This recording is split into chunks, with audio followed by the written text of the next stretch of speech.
Alors, merci de votre présence. Donc, voilà, je suis ici aujourd'hui auprès de vous pour vous présenter ce livre, Un trésor par jour. Je vais commencer par me présenter un petit peu. Donc, je suis professeure de musique sur la région annécienne. J'ai composé quelques chansons parce que j'avais envie de partager ce qui me plaisait dans l'idée de partager des messages de paix, de transmettre des messages de paix, d'amour, d'éveil. C'est toujours ça l'idée. Et à travers les chansons, je trouvais ça chouette, vu que je suis musicienne. Donc, j'ai fait les musiques autour de textes qui m'ont été partagés par des amis, hein, pour beaucoup.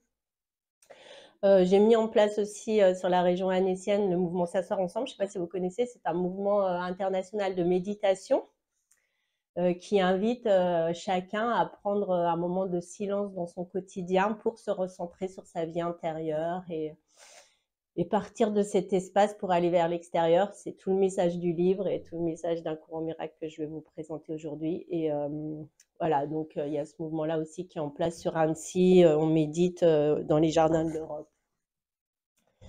Et donc, voilà pourquoi j'en suis venue à écrire ce petit livre, parce que j'étais à l'époque avec un compagnon qui me vantait le magnifique message d'un cours en miracle, et je l'écoutais, et c'est vrai que je trouvais que c'était très intéressant ce qu'il me disait. Et je suis allée dans les rayons de la Fnac et je pensais à ce livre, et comme par hasard, c'est comme si c'était manifesté vraiment devant mes yeux dans les rayons. C'était vraiment fou en fait quand ça s'est passé. Je me promenais, tout d'un coup, boum, le livre qui arrive devant mes yeux. Ouais, j'ai trouvé qu'il était entré de manière incongrue en fait dans ma vie. Et donc je l'ai acheté, et c'est vrai que je me suis plongée dedans, et il m'a énormément touchée. J'ai trouvé que la description qu'il donne de notre nature véritable, ce que nous sommes en réalité à l'intérieur, et la magnificence de nos êtres, je trouve, moi ça m'a émue aux larmes en fait. C'était vrai, il y a vraiment des passages de description de notre sainteté, de notre pureté, de notre innocence qui sont magnifiques. Donc j'ai beaucoup aimé ce livre. Et donc après, donc vous voyez, hein, c'est un énorme pavé. et, et donc c'est un texte de 700 pages qui a été reçu, donc c'est une américaine qui s'appelle Helen Schucman, qui a été reçue de manière un peu comme de l'écriture automatique, et elle dit que ça lui est venu de la voix de Jésus. Alors là, on fait toujours attention à ne pas que ce soit trop réfractaire pour certaines personnes, du fait que voilà, on parle du catholicisme, et puis bon, ça n'a pas toujours été génial dans ce domaine-là. Mais c'est vrai qu'ici, là, Jésus est plus présenté comme un maître spirituel qui va nous guider. Donc c'est pas forcément que le catholicisme, même si c'est vrai qu'au niveau des termes, c'est très empreint de cette religion-là. Mais en réalité, il a vraiment des messages qu'on peut trouver dans le bouddhisme ou dans différents. Donc, il est là pour nous mener vers l'éveil. Et tout au long du livre, il va nous guider sur le chemin pour arriver justement à connaître qui nous sommes en réalité et nous mener vers notre véritable nature. Et elle a reçu ce texte après avoir fait juste une demande en disant: mais comment est-ce que ça se fait qu'au niveau de mes relations, que ce soit si difficile d'être en relation avec l'autre de manière paisible? Pourquoi j'arrive pas à trouver la paix? Je me trouve toujours dans des conflits relationnels. Elle en avait marre, elle a fait cette demande, et c'est là que les 700 pages sont arrivées. Donc, il y a ces 700 pages, et derrière ces 700 pages, il y a des leçons très pratiques. Ce sont 365 leçons, une leçon par jour, et c'est très, très concret pour mettre en pratique cette sagesse dans notre quotidien. Et moi, je me suis attelée à faire ça sur 2 années consécutives, à vraiment appliquer ces leçons. Et c'est vraiment pour nous aider à switcher notre manière de penser le monde, et ne plus genre voir un monde séparé de nous-mêmes, mais comprendre que tout part de notre façon de voir, tout part de notre état d'esprit en fait. Et c'est par rapport à l'état d'esprit qu'on va avoir qu'on va faire certaines expériences. Il y a une phrase du livre du courant miracle qui dit que comme tu décides, tu verras, et tout ce que tu vis en fait, tout ce que tu expérimentes n'est que le témoignage de ta décision. Donc, quand on sait ça, on se dit, bah, on va peut-être reprendre notre pouvoir et puis essayer de vivre des choses qui vont nous nourrir, qui vont être en adéquation avec qui nous sommes en réalité.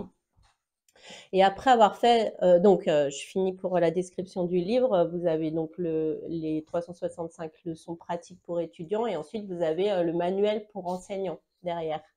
Donc voilà de quoi ce livre est constitué. Et donc moi, c'est après avoir appliqué ces leçons quotidiennes où je me suis dit, mais c'est dingue qu'on soit parfois si éloigné de cette véritable nature qui est décrite ici, qui est la paix, qui est la joie, qui est la sérénité, qui est la perfection en fait. Hein. Et je me dis, mais c'est triste que notre pensée soit si déviée et notre expérience si éloignée de ça.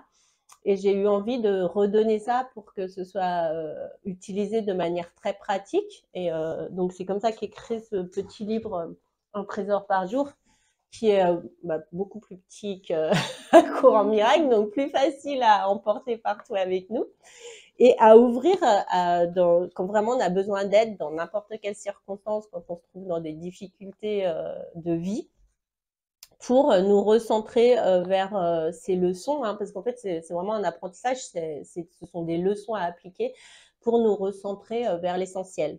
Donc, moi, je connaissais du même éditeur, donc mon éditeur, Le Souffle d'Or, La Petite Voix, le livre La Petite Voix d'Hélène Caddy, qui m'avait beaucoup touchée aussi. C'est une amie qui me l'avait offerte comme par hasard à l'époque. Pareil, hein, les livres, ils rentrent dans nos vies, on ne sait pas pourquoi, mais il y a toujours une bonne raison.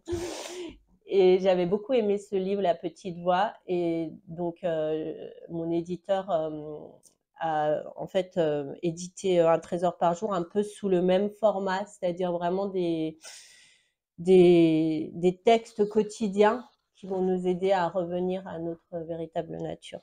Et donc, dans les jours quotidiens qui sont présentés, là, il y en a 366 parce que je l'ai écrit une année bissextile, 2020. Et à chaque fois, ce sont les intitulés du cours, donc les leçons que vous trouvez dans le cours qui sont repris.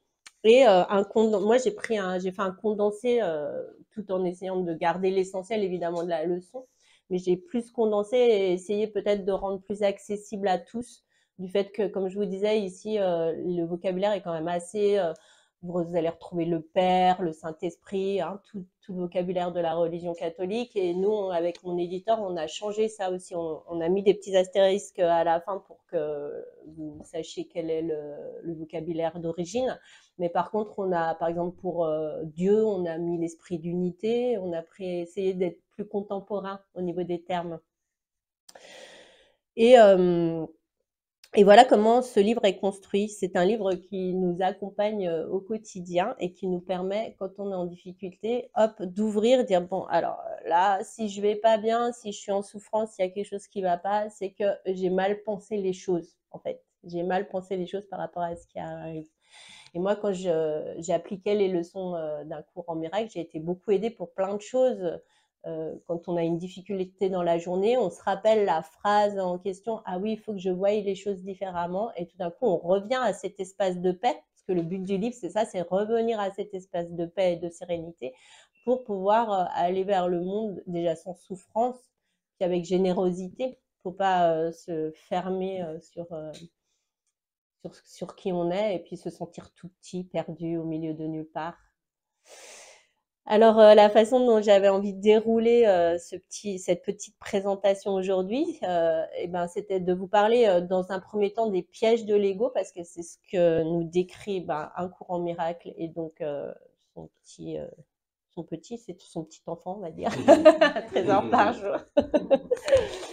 Il nous parle des pièges de l'ego. Et dans ces pièges de l'ego, on a en premier lieu la victimisation. C'est-à-dire comment, en effet, on va se sentir victime du monde que l'on voit autour de nous.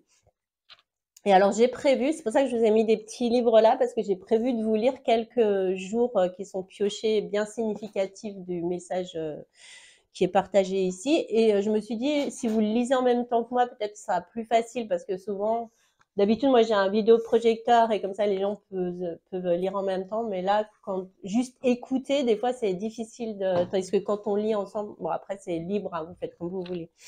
Mais là, par exemple, j'avais pris comme exemple pour ce thème de la victimisation le jour, que je me trompe pas, non, c'est pas le 31.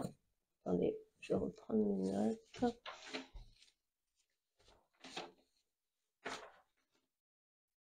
Si, c'est bien le jour 31. Alors, dans le jour 31, page 31, comme par hasard. Ouais, c'est vrai, j'avais même pas vu que... Ouais. Et donc, il est dit, je ne suis pas victime du monde que je vois.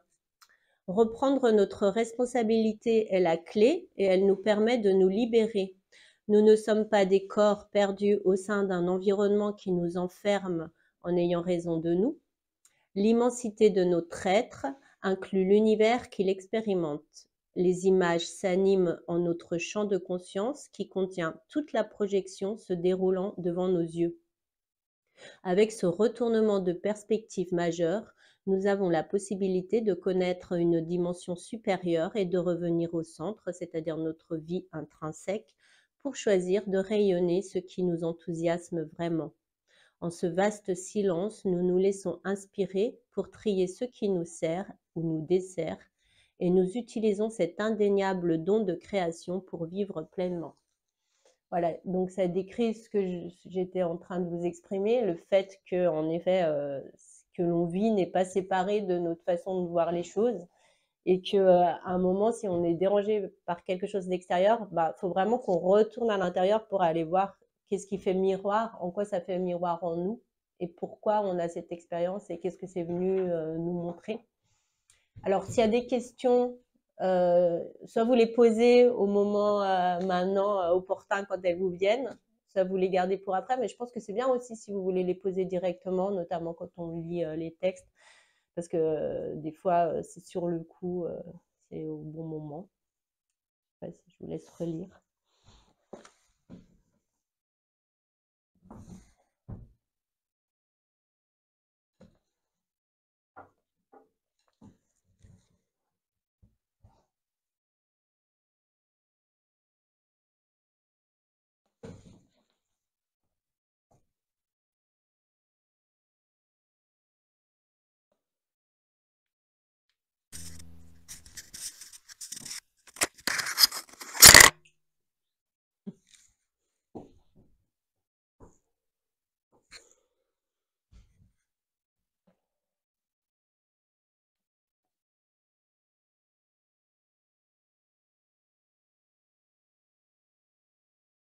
Des questions? Non, mais je trouve que c'est... Tiens, tu sais, ça vous dérange de prendre le micro quand vous parlez? Parce que je fais un audio, je me dis si jamais je peux partager. Faut Moi aussi, parler je dans le suis micro. timide. Vas-y. Oui, il est C'est allumé? t'inquiète. C'est allumé? En fait, moi, je trouve je sais pas comment l'exprimer, mais pour moi, c'est super clair, en fait, le fait de revenir à soi-même, de se poser, de se dire est-ce que ce que je ressens, c'est vraiment cohérent avec ce qui se passe, avec voilà. Donc c'est bon, ok, t'as pas besoin d'éclaircissement Non, supplémentaire. Ok, merci. merci à toi. C'est bon pour tout le monde.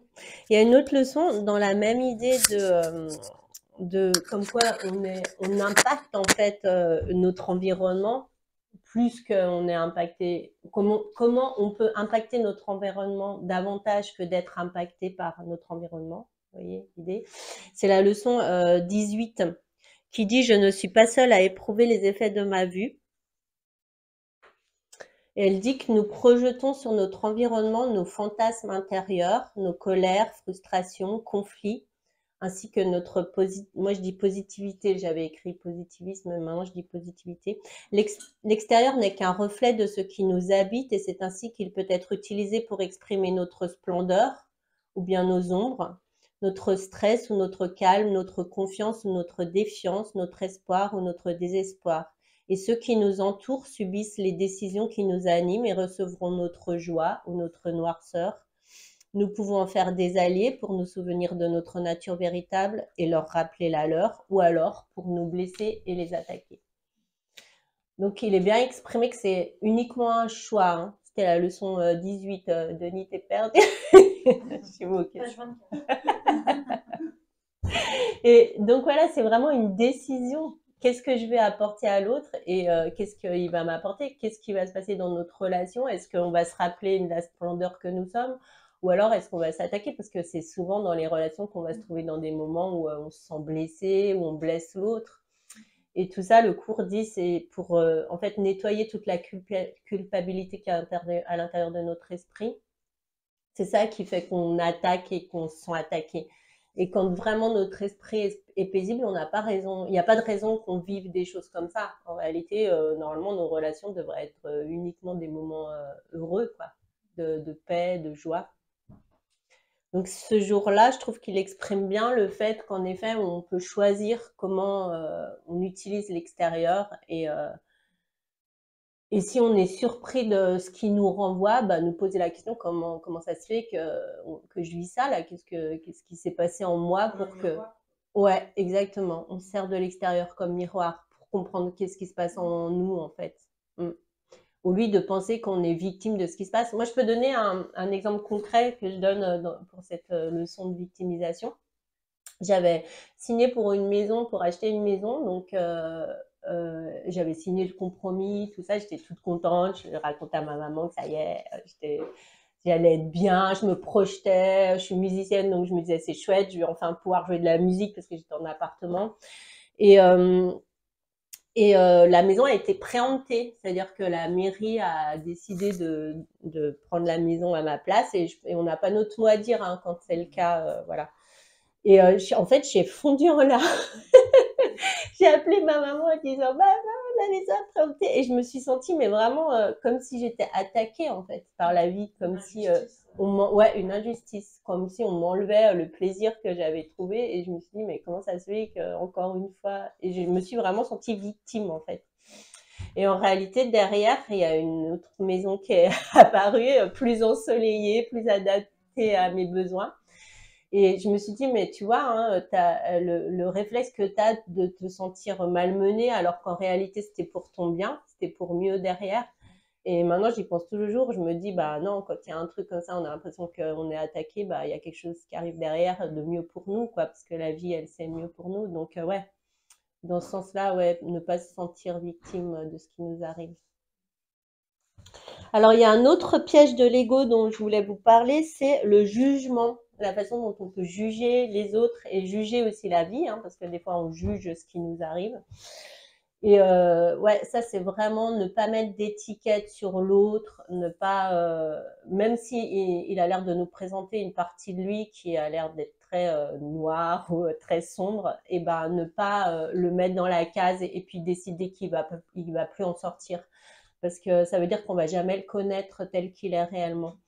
Donc, il faut toujours regarder au-delà de ça et sortir du jugement et se dire non, je veux te connaître comme tu es réellement. Même ce que tu montres là de toi, c'est pas qui tu es, je le sais. Moi, je veux te connaître comme tu es réellement.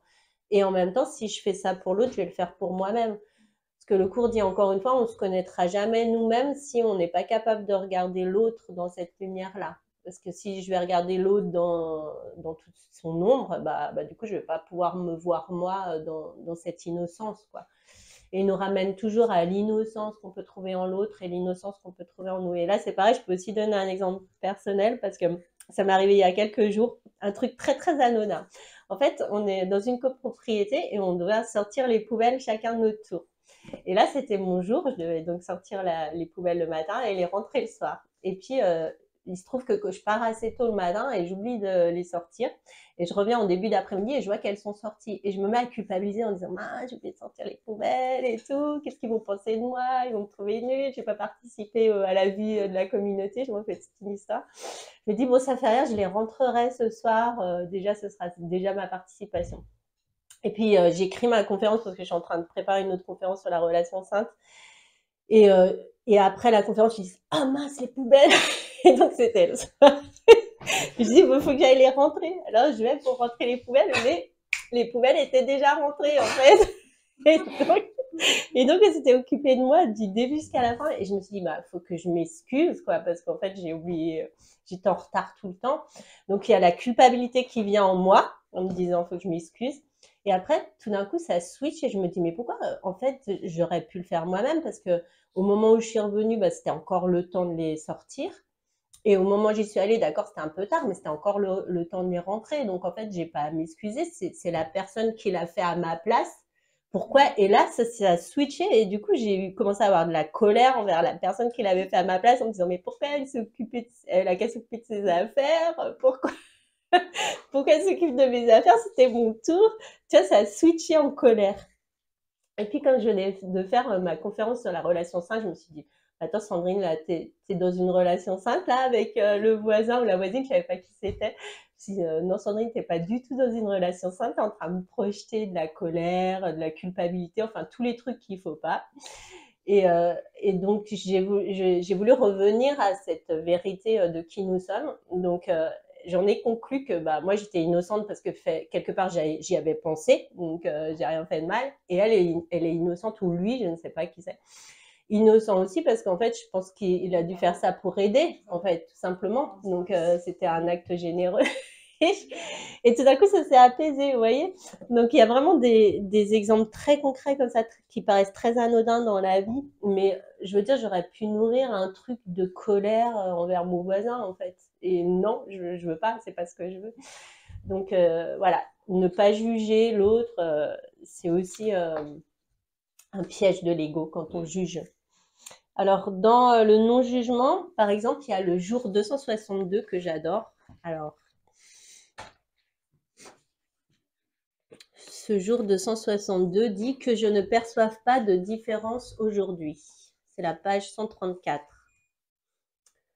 Le système de pensée de l'ego et le monde qui en découle est basé sur la comparaison et l'intérêt de différencier. Il est l'expression de multiples fragmentations.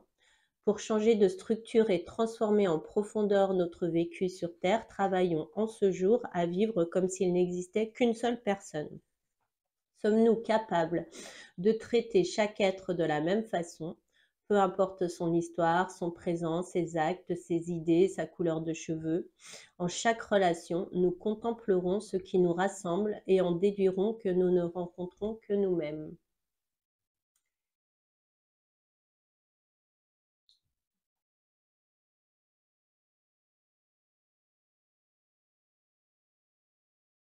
Voilà, donc ça à appliquer, c'est pas évident en fait à appliquer, de traiter tout le monde de la même façon, de pas faire de différence entre les uns et les autres. Mais quand on l'applique, il y a quelque chose qui vient en nous qui est presque magique parce que du coup, bah, c'est de l'amour pur qui coule librement envers tout le monde. C'est pour ça que j'aime bien cette... ouais. Moi, j'ai fait, si je peux partager. Vas-y, prends le micro. Moi, j'ai fait une expérience, j'ai fait de la sophrologie il y a quelques années. Et du coup, j'étais pas mal dans la victimisation, tout ça. Et la sophrologue me donne un exercice. Elle me dit, tu vas aller marcher en ville, où tu veux. Et elle me dit, tu vas sourire à tous les gens que tu croises. Et alors au début, je oula. Et du coup, je l'ai fait. Je l'ai fait et vraiment toutes les personnes, je souriais et toutes les personnes m'ont souri en retour. Et en fait, là, j'ai compris que, bah, en fait, il faut donner de l'amour, de la joie, de la bienveillance. Et en fait, on nous le renvoie. C'était une belle expérience. Voilà, Ouais, je voulais partager ça. Merci. Il y a aussi dans ce sens-là une phrase du cours qui dit tout ce que tu ne partages. Enfin, il y a un proverbe indien qui dit tout ce qui n'est pas donné est perdu. Donc voilà, ça décrit ce que tu dis. Et le cours, lui, il dit ta joie augmente ou même ta paix augmente en la partageant. Donc c'est exactement ça. C'est si tu veux étendre quelque chose, si tu veux que ça prenne plus d'ampleur, c'est le partager. Et voilà, la réponse des gens en face, c'est beau, hein. Ouais. Et voilà, parce qu'en fait, le monde devient un miroir de ta joie, en fait. Chouette. Alors, dans les pièges de l'ego, il y a aussi l'idolâtrie, mais inversement. Comme on peut juger les gens et donc du coup les dénigrer, on peut aussi les porter sur un piédestal. Mais c'est pas juste non plus, en fait. Parce que du coup, on va donner trop d'importance aux choses de ce monde, hein. Le cours dit tout le temps, ne donne pas trop d'importance aux choses de ce monde, parce qu'en fait, on ne fait pas partie de ce monde, on est des esprits, on en parlait tout à l'heure. Et s'identifier à ce corps et se dire, ouais, cette personne, elle est super géniale et tout, et en l'identifiant en tant que personne, en tant que corps et en tant que, par exemple, son rôle dans la société ou tu vois, et ben c'est aussi une erreur qu'on fait par rapport à, euh, à la nature de l'être en question et à sa propre nature. Idolâtrer quelqu'un, ouais, c'est vraiment le lier. Il y a une leçon qui dit que je ne me lie pas aux choses de ce monde. La leçon exacte, c'est ne me laisse pas me lier ou l'autre aux lois que j'ai faites, dans le sens trop s'attacher, voilà. Parce que c'est toujours revenir à notre véritable nature qui est de l'esprit spirituel, enfin qui relève de l'esprit. Et ouais, idolâtrer, c'est encore faire des différences en plus. Alors que la leçon d'avant, elle nous dit bien, ne fais pas de différence. Donc c'est aussi un piège en fait, tu vois, inversement. Soit tu dénigres l'autre, soit tu lui donnes trop d'importance. Non, à chaque fois, tu dois le regarder comme égal, véritable identité. Et quand tu appliques vraiment ça, ça change beaucoup de choses hein, dans ta tête en fait. Tu vois. Euh, Là, c'était ce que j'avais pris comme exemple le jour 280. Alors, qu'est-ce que j'avais pris? Oui, quelle limite puis-je imposer à celui dont la nature est illimitée? Parce que du coup, quand on lie quelqu'un au monde, bah, ça veut dire qu'on pense qu'il est limité à, tu vois, tout ce qu'on a comme limite dans ce monde, c'est-à-dire le corps, l'espace, le temps, tout ça, alors qu'en réalité, on est bien au-delà de tout ça. On est éternel en essence. Donc, si on commence à se limiter au fait qu'on a une vie qui commence et qui finit, bah, on est bien peu de choses en fait. Et donc, la leçon du jour 280, la page 143, elle dit: quelle limite puis-je imposer à celui dont la nature est illimitée? Nous pouvons jouer au jeu du prisonnier, nous pouvons inventer une histoire de geôlier puisque notre libre arbitre nous le permet. Nous avons la possibilité d'expérimenter l'entièreté de ce que nous désirons, mais ce qui est irréel reste irréel et ce qui est vrai demeure vrai. Nous sommes libres par nature et aucune de nos hallucinations personnelles ou collectives n'y changera quoi que ce soit. Aucune de nos chimères ne modifiera notre être. Donc mettre des gens dans des cases aussi bien en faisant une icône. Moi, je pense à Jésus. Bon, tu vois, quand on a voulu en faire une icône, alors qu'en fait, il est au-delà de tout ça. Et c'est la même chose pour tout le monde. Voilà, sortir des limites de ce monde et puis vraiment voir l'autre dans sa nature spirituelle. Se voir soi-même et l'autre dans notre nature spirituelle.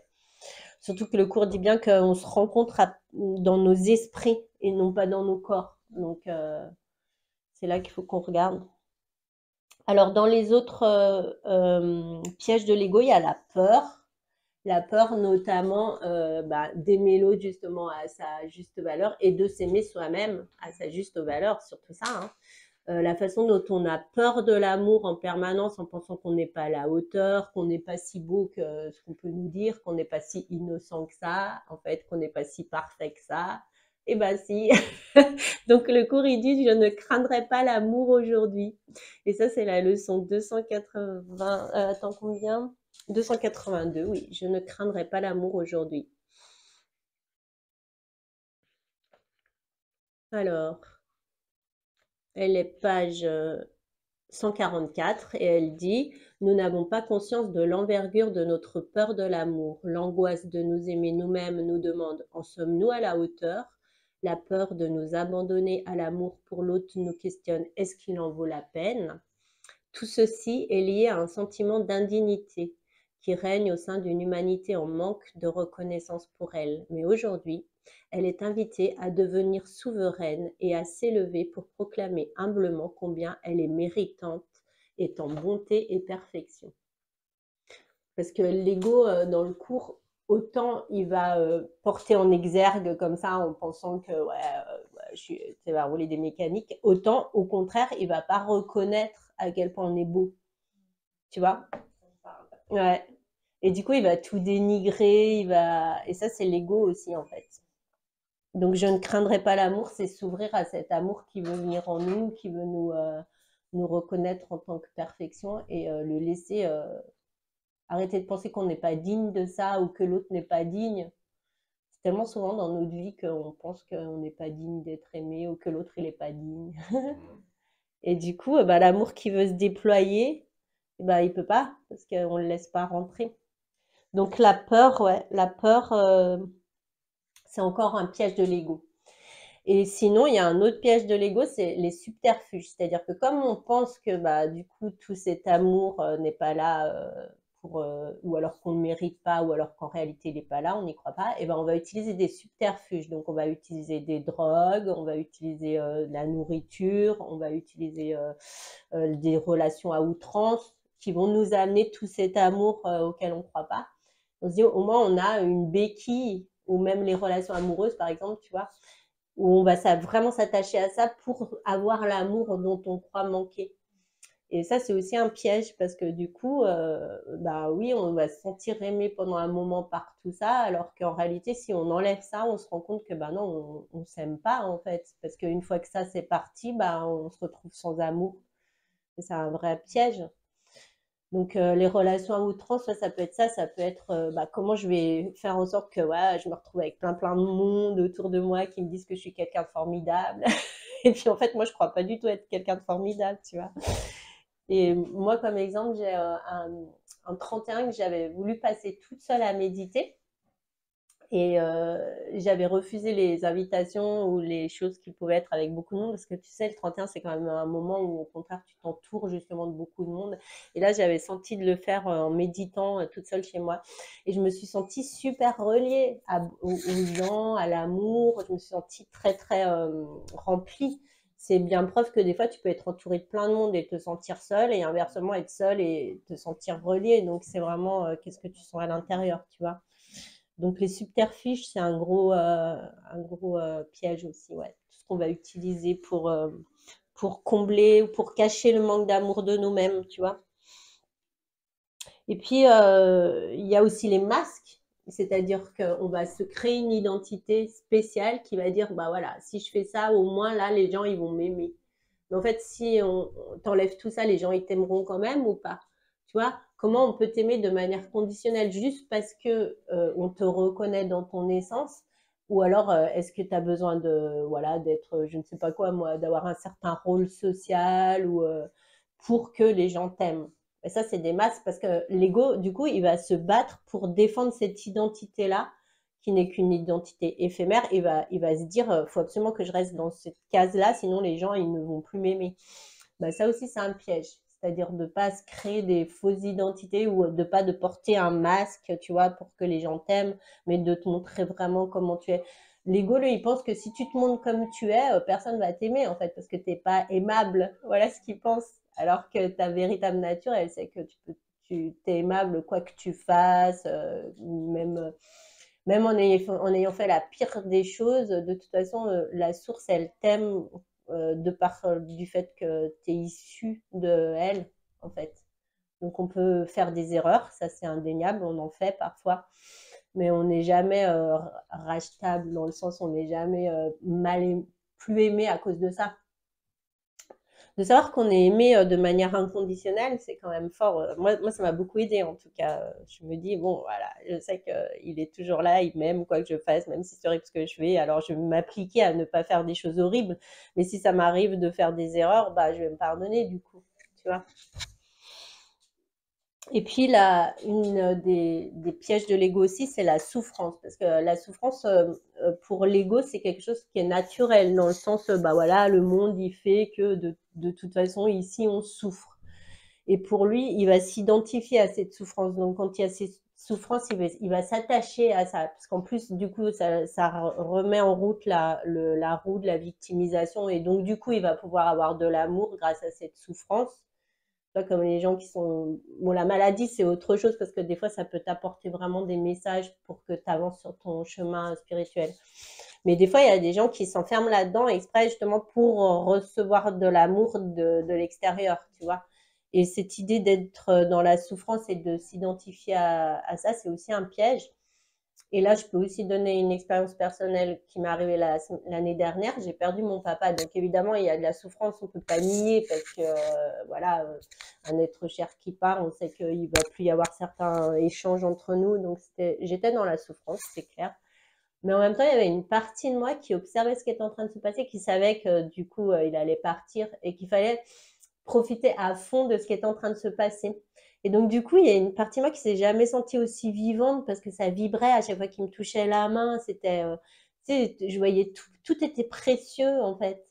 Et je me suis dit, ben, s'il y a une partie de moi qui observe ça, c'est que la partie souffrante, c'est pas vraiment moi. C'est pas ma vraie identité. Donc, elle est passagère. Tout ça, c'est ce que le cours appelle des illusions, des choses passagères qui sont là, oui, mais qui vont switcher. Et ce qui reste éternellement, c'est ce sentiment d'être éternellement vivant, toujours vibrant. Et ça reste tout le temps. Et alors là, j'ai pris le jour 248 parce que je trouve qu'il est super significatif par rapport à la souffrance. Et il est page 127, et il dit « Quoi que ce soit qui souffre ne fait pas partie de moi. En ce jour, nous désavouons la fausseté aussi âprement que nous avons jusqu'ici désavoué la vérité. Ce qui se chagrine, qui a mal, qui meurt, n'est pas nous. Les mensonges, tromperies et faux concepts de nous tombent aussi naturellement que nous semblons renaître. Nous rejetons et corrigeons les erreurs que nous avons déclarées sur le monde.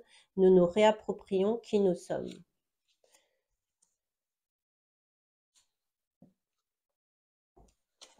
Donc sortir de cette identité, voilà, de sortir de cette identité comme quoi, quoi que ce soit qui souffre, c'est nous. Parce que sinon, on reste là-dedans sur... Hein, parce qu'on a tous des moments de souffrance, mais après, on y reste, on y reste, on y reste. Bah non, c'est un piège, quoi. La vie, elle finit toujours par revenir, et puis il y a de la résilience tout le temps. Voilà, donc ça, j'ai fini la première partie sur les pièges de l'ego. Je ne sais pas si vous avez des questions, je vous laisse un petit moment.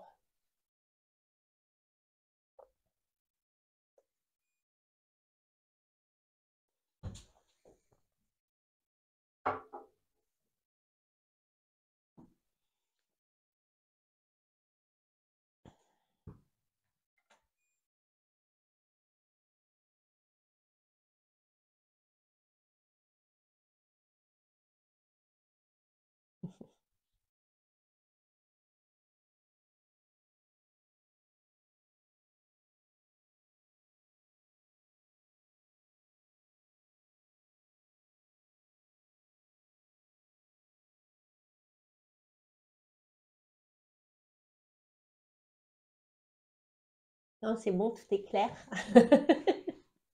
Cool. Bon, bah tant mieux. Ah, c'est chouette ça. Alors, bah, dans la deuxième partie, j'ai parlé des clés du coup qu'offrait le cours et un trésor par jour. Et voilà, des cadeaux, des trésors qui sont cachés là-dedans. Et parmi les premiers trésors, il y a cette fameuse relation sainte, c'est-à-dire la relation du coup qu'on va pouvoir entretenir avec l'autre, qui va être de le regarder dans toute sa pureté, dans toute son innocence, dans toute sa perfection, et par là même de pouvoir se regarder aussi soi-même de cette façon. Donc ça, c'est vraiment la pierre angulaire du cours, parce qu'il dit que c'est en se servant des relations que tu vas pouvoir bâtir ta relation à la source. Le but étant justement d'assainir cette relation avec la source, qui est l'énergie, on peut appeler l'énergie de vie, vous l'appelez comme ça vous parle pour vous, comme ça vibre pour vous. Et en se servant de nos relations, on va pouvoir assainir cette relation à la source et à nous-mêmes, en fait. Et la relation sainte, c'est vraiment une description, moi c'est ce qui m'avait le plus touchée, hein, la lecture. C'est vraiment voilà, la description selon laquelle on n'a rien à attendre de l'autre, en fait. On a juste à lui partager tout l'amour qu'on sait être en nous, et à recevoir de lui aussi tout cet amour qui sait être en lui. Donc, ça change toute la base de la relation telle qu'on a l'habitude de la vivre.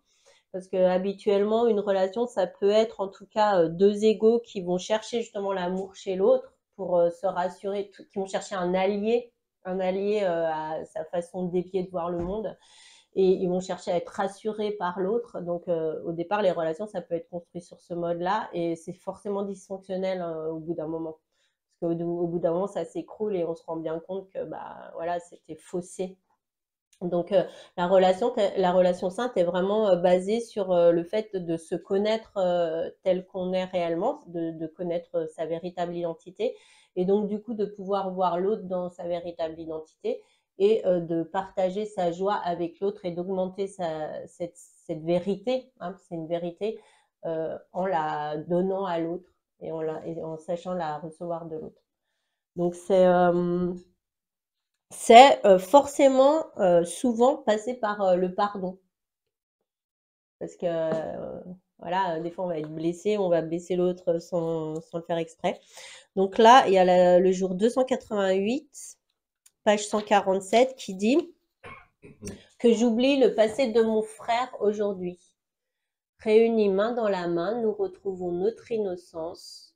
Devenus des sauveurs les uns pour les autres, nous passons réciproquement et volontairement sur toutes les histoires passées et nous rassemblons dans la pureté de nos cœurs maintenant. Qu'il est libre notre ennemi d'hier, il ouvre en grand notre esprit à la tolérance et nous apprend beaucoup sur nous-mêmes. Malgré ses actes désalignés, nous n'avions jamais oublié son identité profonde. Donc le pardon, selon le cours, c'est se rendre compte que l'autre, il peut faire des erreurs, et puis nous aussi, on peut faire des erreurs, mais ça change rien à sa véritable identité, qui est à jamais inaltérée et inaltérable et intouchable. C'est ouais, c'est redécouvrir l'autre à chaque seconde. Que j'oublie le passé de mon frère aujourd'hui, c'est rencontrer l'autre, rérencontrer, je sais pas si ça se dit, rencontrer l'autre, voilà. À chaque seconde, comme quelqu'un, comme une nouvelle relation qui s'ouvre, et vous savez, tout cet enthousiasme qu'on a quand on arrive au début d'une relation, et ben, c'est garder ça intact tout le temps pour ne pas mettre d'étiquette, ne pas ne pas condamner l'autre, ne pas se condamner nous-mêmes. Ça ne veut pas dire cacher toutes les envies, toutes les attaques qu'on a à l'esprit, c'est les regarder en face et choisir que c'est pas ça qu'on veut. On veut pas penser du mal de l'autre, comme moi avec ma voisine et les poubelles. J'ai pas envie de penser du mal d'elle, tu vois. Donc voilà, on assainit et on regarde l'autre avec amour en fait, tu vois. Et il y a le jour 176 dit la source n'est qu'amour, donc je le suis aussi. Mes relations sont le miroir de ma sainteté. 176, c'est voilà, il est très simple, mais parce qu'il y a certaines journées où les intitulés sont de mon cru en fait, parce que c'était des révisions dans le cours en miracle, ce sont des révisions, et là j'ai créé du coup des phrases moi-même. Et les relations sont le miroir de ma sainteté. Ça, c'était moi qui avais trouvé cette phrase parce que c'est vraiment ça, hein, au bout d'un moment, quand les relations deviennent saintes. Eh ben, tu te vois toi-même, voilà. Alors là, j'avais pris un petit passage d'une leçon d'un cours en miracle qui est très parlante sur l'enseignement qui nous est offert. Et donc, c'est la leçon 158 qui dit « J'apprends à donner comme je reçois ». Et elle exprime qu'on est des esprits créés à partir de l'amour et on n'a pas quitté notre source. Et donc, on peut partager cette vision avec l'autre. On ne peut pas partager l'expérience parce que des fois, on essaye d'expliquer à quelqu'un ce qu'on a vécu et on se dit mais comment ça se fait qu'il ne comprend pas? Mais l'expérience ne se partage pas, elle se révèle à nous et elle est très subjective, donc on ne peut pas partager l'expérience. Mais par contre, ce qu'on peut partager, c'est la vision. C'est-à-dire comment nous, on regarde les choses et du coup, comment l'autre, il peut aussi essayer de les regarder de cette façon-là. Et la leçon dit « La vision contemple une lumière au-delà du corps, une idée au-delà de ce qui peut être touché, une pureté non ternie par les erreurs. les fautes pitoyables et les pensées effrayantes de culpabilité venues des rêves de péché. Parce que c'est vrai que des fois, on voit bien que le monde, il est horrible. Moi, quand je regarde le monde tel qu'il est maintenant, je me dis, ça craint, quoi. Les guerres, on voit bien que c'est horrible. Mais tout notre job, je dirais, c'est de regarder ça avec un regard de compassion et d'amour en disant, je vois ça, mais je sais que la vérité à propos du monde, c'est pas ça. Je te vois, toi, faire des erreurs, je te vois attaquer ton voisin ou ton ami ou ton compagnon ou que sais-je, frapper ta femme, on peut citer tout ce qui est horrible dans le monde. Je te vois faire ça, mais je sais qu'au-delà de ça, de ce que tu es en train de faire, c'est pas qui tu es. Je sais qui tu es en réalité. Le vrai pardon, c'est ça. Je sais te regarder au-delà de ça. Et donc, la vraie vision ne voit pas de séparation. Donc ça, on va en reparler après de l'idée de la séparation. Elle regarde chacun, chaque circonstance, tous les événements et tout ce qui arrive sans le moindre affaiblissement de la lumière qu'elle voit. Elle peut s'enseigner et donc doit être enseignée par tous ceux qui voudraient l'atteindre. Elle requiert seulement de reconnaître que le monde ne peut rien donner dont la valeur puisse se comparer même vaguement à elle, ni fixer un but qui ne disparaisse simplement une fois que cela est perçu. Ouais, alors ça revient à l'idée de le monde, on verra après, ça on va en reparler après.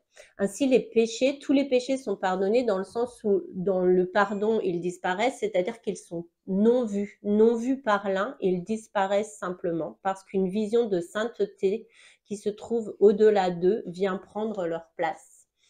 Peu importe quelle forme ils avaient prise, ni combien ils semblaient être énormes, ni qui semblait avoir été blessé par eux, ils ne sont plus.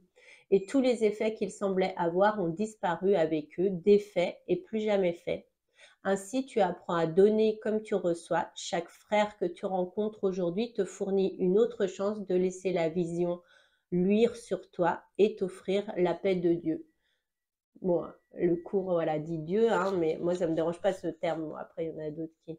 Mais voilà, le but étant, l'objectif tout le temps sous-jacent étant la paix que tu peux ressentir parce que tu arrives à voir l'autre dans sa lumière. Donc, ça te met quand même plus en paix que quand tu le vois dans sa cruauté.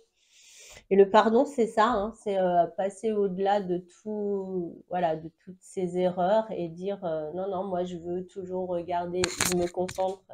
Et comme dit la physique quantique, bah, tu vas créer ce sur quoi tu te concentres. Hein. La petite molécule, elle va se comporter de cette façon parce que tu l'as observé. Et donc, à force de se concentrer sur la lumière de l'autre, bah, à un moment donné, il va l'incarner, quoi. Tu vas le voir agir comme quelqu'un de lumineux, tu vois. Donc, voilà, la relation sainte, c'est ça. C'est ce qui m'a le plus parlé dans l'enseignement du cours, de regarder la lumière en l'autre. C'est tellement beau. Et du coup, de pouvoir la voir en toi, quoi. C'est chouette. Quel bonheur. Et donc, connaître le véritable pardon qui est se détourner de tout ce qui est illusoire, de se détourner de tout ce qui est chaotique, de se détourner de tout ce qui est sombre en disant c'est pas ça que je veux voir. Moi, je veux voir la lumière au-delà de ça. Je veux connaître ta beauté. Je veux connaître ta perfection. Je veux connaître la beauté du monde au-delà de tout ce qui me montre. Et je veux accepter mon éternelle et inconditionnelle innocence et ton éternelle et inconditionnelle innocence. C'est ça aussi une clé que va nous offrir un trésor par jour, c'est de connaître que voilà, l'amour t'est donné inconditionnellement parce que tu es inconditionnellement innocent, quoi que tu fasses comme erreur.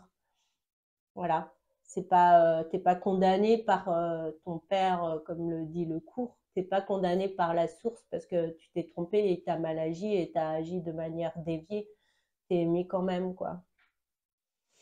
Ça veut pas dire faire n'importe quoi, hein, mais parce qu'après ça peut être utilisé comme ça. C'est pas le truc. De toute façon, quand on fait n'importe quoi, ça nous fait souffrir. Donc, de toute façon. Donc voilà, le but de mon livre, c'est ça, c'est de ramener toujours, tous les jours, les gens à la vérité, à leurs propos. et à la vérité à propos du monde. Ôter toutes les barrières, une autre clé d'un trésor par jour, ça va être ôter toutes les barrières qui empêchent l'amour et le flux de la vie de se manifester. On avait déjà parlé un peu dans la première partie, c'est arrêter d'avoir peur de l'amour et enlever toutes nos pensées déviées qui vont empêcher que l'amour se manifeste ici et maintenant, tu vois, d'être dans l'instant présent, dans cet état méditatif, de dire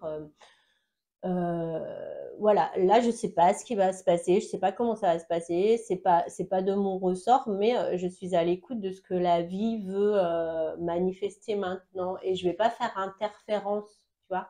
En musique, on le fait beaucoup parce que quand on joue une œuvre, dès que par exemple tu penses à un truc ou tu as une mauvaise pensée et tout, et ben du coup tu vas te tromper quand tu vas interpréter ton œuvre parce que ton ego il a fait interférence, enfin ton mental a fait interférence. Et là, c'est la même chose. On nous dit arrêtez de faire interférence avec ce que la vie veut apporter et laissez tout cet amour se déployer en vous et dans les événements de votre vie. Donc, enlevez toutes les barrières. Si vous ne le voyez pas, l'amour, c'est pas qu'il n'est pas là, c'est qu'en fait, vous avez mis plein de barrières dans votre tête ou dans votre esprit qui fait que vous ne voyez pas, mais en réalité, il est toujours là, c'est toujours accessible. Mais des fois, on se met tellement de limites dans nos têtes qu'on ne voit plus. Donc, le job, c'est toujours d'aller voir où on en est au niveau de notre état d'esprit, comment ça se passe là-haut pour qu'on puisse se comporter de manière la plus juste possible dans nos vies, tu vois. Et moi, je me suis aperçue que voilà, ça m'obligeait à aller chercher les ressources en moi à chaque fois, même s'il y avait une difficulté, de toujours retrouver cette force. En fait, ça donne beaucoup de force aussi. C'est un autre cadeau et une autre clé qu'offre ce livre, c'est de donner beaucoup de force en cette vie intérieure qui va prendre toute la place en fait. C'est-à-dire que à chaque fois qu'il y a quelque chose, une contrariété extérieure, on revient et on dit bon alors voilà. En plus, il y a une leçon dans le cours qui dit je ne suis jamais contrariée pour la raison à laquelle je pense. Donc du coup, on est obligé de se dire ok, là je suis en train de vivre genre je suis contrariée parce que mon pneu est crevé, hein. Et ben non, je ne suis pas contrariée pour ça. En fait, je suis contrariée. Et alors, la seule chose pour laquelle on est contrarié, c'est parce qu'on croit à l'idée de séparation. C'est-à-dire, on pense qu'on est séparés les uns des autres et on pense qu'on est séparés de la source. Donc, de passer du pneu crevé à la vraie contrariété qui est le fait qu'on pense qu'on est tout seul, perdu dans ce monde parce qu'on a quitté la source et la source nous a quittés. Et du coup, on se retrouve dans des corps avec nos pneus crevés, on doit gérer ça. Le vrai problème, il est là, en fait, au-delà du pneu crevé. Et en fait, j'adore parce que du coup, tu reviens toujours au vrai problème. Le vrai problème étant l'idée de séparation. Je suis séparée de la source et je suis séparée de mes frères et sœurs. Donc, revenir toujours à cette vie intérieure, c'est vraiment aller piocher. Et du coup, plus tu y reviens et plus ça va prendre de l'ampleur et prendre de la force parce que du coup, tu vas toujours t'appuyer là-dessus pour trouver la confiance, pour aller vers le monde. Donc, le livre, il aide à régler cette idée de séparation. Et là, je l'ai mis dans le jour 89, qui est très court, hein, page 58, qui dit « Je suis déterminée à faire de la pensée de séparation mon seul et unique problème ». Bah, c'est ça que ça signifie. C'est-à-dire de voir que quand on est contrarié par quelqu'un, quelque chose ou quoi que ce soit dans nos vies, de revenir à la source, dire ok, je ne suis pas contrariée pour la chose à laquelle je pense, ça veut dire que je suis contrariée parce que encore une fois, je me crois séparée de la source et seule et perdue et personne ne m'aime et je vais pas m'en sortir. Tu vois, et l'autre il est en train de me prendre la tête et machin, c'est parce que tu crois séparer de l'autre. Et le cours dit toujours les intérêts ne sont pas conflictuels, c'est-à-dire que ce qui va te servir va servir l'autre, ce qui va servir l'autre va te servir toi. Donc c'est faux que dans une situation, ce qui va aider l'autre va ne pas t'aider toi ou inversement, c'est faux. C'est toujours les intérêts sont liés. Donc encore une fois, nous ne sommes pas séparés les uns des autres et nos intérêts ne sont pas séparés non plus. Et revenir à cette idée de séparation, comme quoi c'est le réel problème, moi je l'ai beaucoup pratiqué et je trouve que c'est très très intéressant. C'est vraiment très très intéressant. Et ça nous empêche de nous projeter tout le temps parce que à chaque fois quand on essaye de régler les problèmes, vous voyez, à chaque fois ça en rajoute et on se dit mais ça finira jamais, parce que plus ça va, plus on se projette dans le monde au lieu de revenir à la source, et du coup on crée encore des trucs dans ce monde et ça n'en finit jamais. Donc c'est pour ça que le cours il me dit revenez, revenez, revenez à la maison. Alors, une autre clé, ça va être justement de connaître que le but dans toute circonstance, la destination dans toute circonstance, c'est la paix, la joie, l'amour, l'innocence, hein, la guérison de notre culpabilité intérieure. Donc, ça va être qu'est-ce que tu as choisi? Il y a une phrase là que j'ai repris qui dit: comment peux-tu savoir si tu as choisi les marches vers le ciel ou la voie vers l'enfer? Comment te sens-tu? La paix est-elle dans ta conscience? Donc, dans toutes les circonstances, l'objectif, le seul, c'est la paix. Il n'y en a pas d'autre. Et ça, on peut l'utiliser aussi, c'est dans les choix, parce que souvent, on a l'impression dans la vie qu'on a des choix à faire et on ne sait jamais quel choix il faut prendre, où est-ce qu'on va être le plus heureux, quel choix va être le meilleur. Et si on revient à cette clé en disant, bah, mon objectif, c'est d'être en paix, peu importe le choix que je fais, finalement, je peux faire n'importe quel choix. Si je pars d'un état de paix, ça va bien se passer. Et c'est pas le choix que je vais faire dans la vie qui va déterminer la paix que je vais vivre, en fait. C'est simplement l'état d'esprit dans lequel je suis au moment de ce choix. Et ben, ça change beaucoup de choses aussi, parce que des fois, on a l'impression que ça va changer notre vie si on prend cette direction ou celle-là. On s'est tous retrouvés dans des moments comme ça. Et en réalité, c'est faux. Ce qui va changer notre vie, c'est comment, à partir de quel espace on va se diriger dans le monde. Connaître la paix et la destination que sont la paix, la joie et l'amour en toute chose.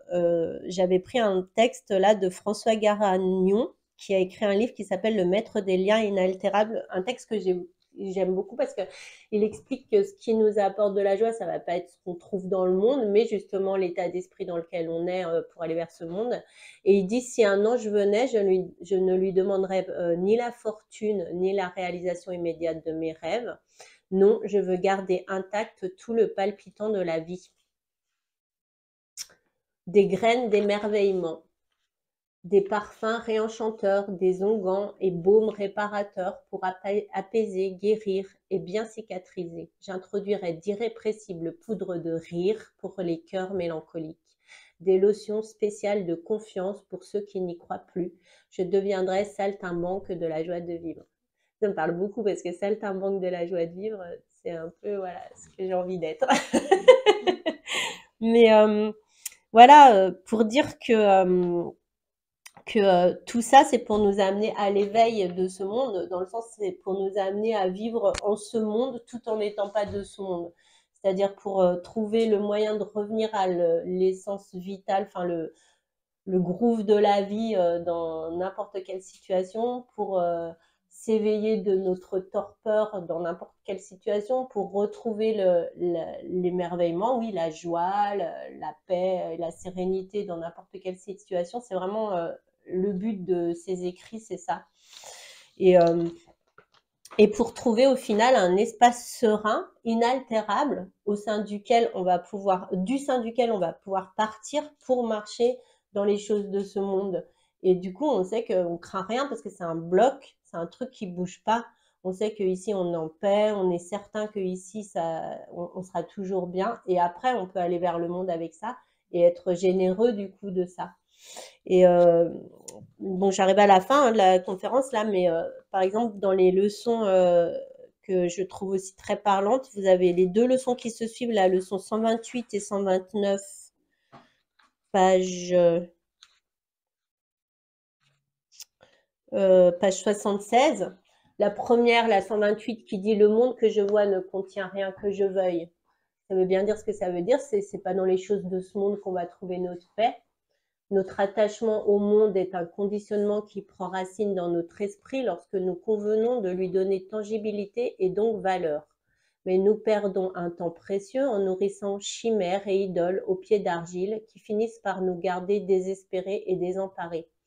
Nous nous enchaînons nous-mêmes à des mirages, leur prêtant un rôle qu'ils n'ont pas à jouer et nous retardons de cette manière notre progrès vers un retour à l'esprit. Nos liens à la matière, au corps et au concret sont tels que la fabulation selon laquelle ils sont le socle de notre ataraxie n'est jamais remise en question. Voilà notre plus grande erreur. Par manque de courage, nous passons à côté de toute notre vérité. Voilà, le socle de notre paix intérieure, c'est pas les choses de ce monde, c'est l'état d'esprit dans lequel on est. Et la leçon 129 le dit, au-delà de ce monde, il y a un monde que je veux. Il serait bien triste de nous limiter au monde physique qui se meut sous nos yeux, toujours changeant, instable et périclitant, alors qu'au fond de nos cœurs et de nos âmes demeure un espace de paix, de joie, d'ardeur durable. Ce lieu, nous le désirons du plus profond de nos êtres. Il est réconfortant, et voilà, moi quand je parle, là ça me fait monter les larmes, parce que c'est vrai qu'on a vraiment cette aspiration à la paix. Ce lieu, il est réconfortant et solide, disponible et constant. Concentrons notre énergie sur ce qui représente notre infinie réalité, au sein de laquelle notre valeur est acquise. Et ici, personne ne perd et tous sont rassasiés. Voilà, c'est ça, c'est cet espace-là. C'est à partir de cet espace-là qu'on va aller vers le monde. Et du coup, on va pouvoir être généreux parce qu'on se sent tellement abondant qu'on va aller vers le monde en donnant, donnant, donnant, et non pas vers le monde en disant « je manque de ci, je manque de ça, aidez-moi ». Non, on va aller vers le monde et dire « ok, tout va bien pour moi et tout va bien pour toi aussi ». Et ça va changer complètement notre rapport au monde. Donc voilà les clés qu'offre le livre et l'enseignement du livre. Donc voilà, bah écoutez, j'arrive à la fin de mon blabla. Je sais pas pendant combien de temps j'ai parlé, j'ai été bavarde, mais